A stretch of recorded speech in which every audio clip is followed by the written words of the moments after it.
Hey, what's up, everyone? This is Joe from What's Your Excuse. We got article number 37 on the site now, and it's titled Before You Commit. I want to share a quick story like I always do, and it's about committing to something and having the discipline to do so. In 2001, I decided to join a fraternity at the age of 19 years old. My Sands and I, Sands meaning your line brother, someone you cross the burning sands with, for those of you who don't know anything about fraternities and sororities, that's what Sands mean. I like to refer to him as my Sands. So we were young. It was five of us, and we committed to 63 days, 14 hours, and about 26 minutes. And I can remember that, and that was 10 years ago.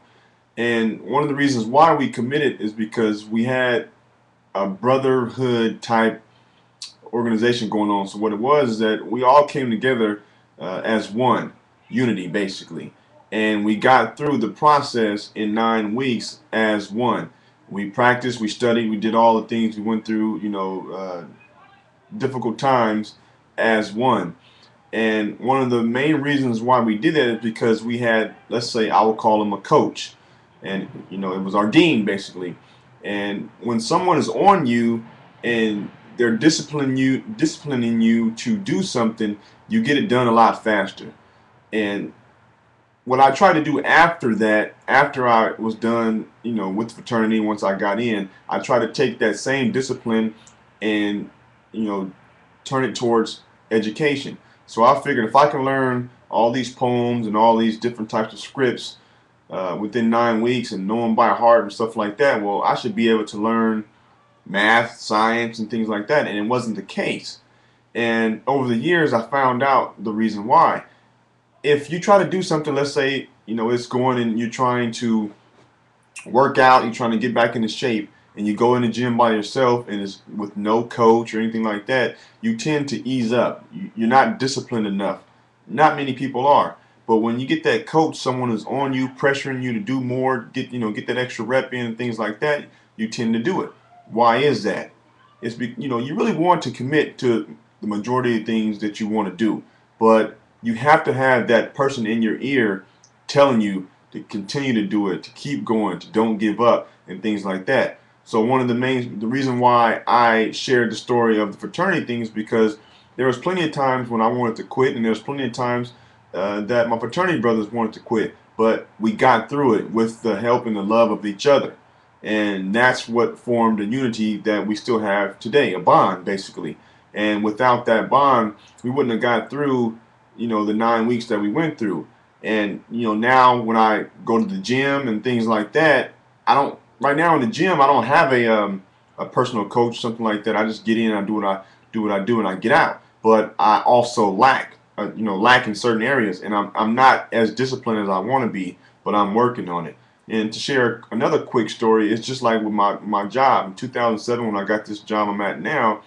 We had to go through a 10-week academy, and it was tough. It was a military type, discipline academy. We had to study, we had to run, we had to do all these type of things. But the 40 or so people that was in the academy, we all had to come together, and that's a big group.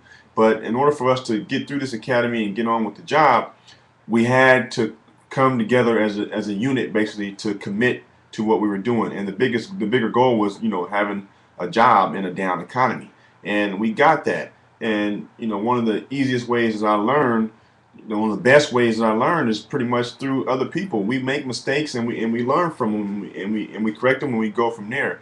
And I think that our youth today has the misconception that mistakes are bad because of the way K through eighth grade, or let's say school teaches our youth that if you get an F or something on your test, then you're a bad person. And then once you get out of high school and you get into college, you're thinking that when you do something bad, that you're bad. If you do something wrong, if you make a mistake, then it's the end of the world. When it's not, you actually learn a lot faster from your mistakes, and that's the main reason, for this site. I like to call this site, for those of you who do not know why I called it "What's Your Excuse," is pretty much because I'm trying to have adults share their information, share your excuses, share your life experiences, and share your mistakes, so that our youth can learn from the mistakes that we make as adults on a regular basis. We're going to continue to make them, so we might as well share what we do.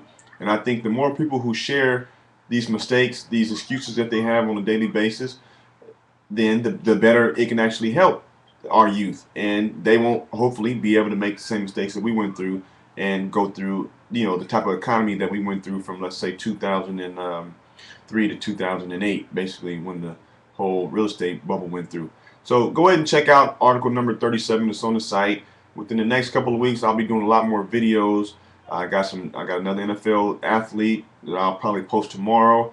And I actually went down to in the streets of San Francisco and got a homeless man. So this is just some of the areas where I'm going, and I want to get a lot of stories. If you got a story, like I said, if I can't get to you, you're more than welcome to upload that video yourself. You can email it to me, contact me. I'll put it on the site. The more people I get to share their experiences, share their mistakes, the better it's going to help our youth in educating. It's reality education, and that's what my site is all about. Reality education. My name is Joe. What's your excuse? Signing off. Talk to you tomorrow.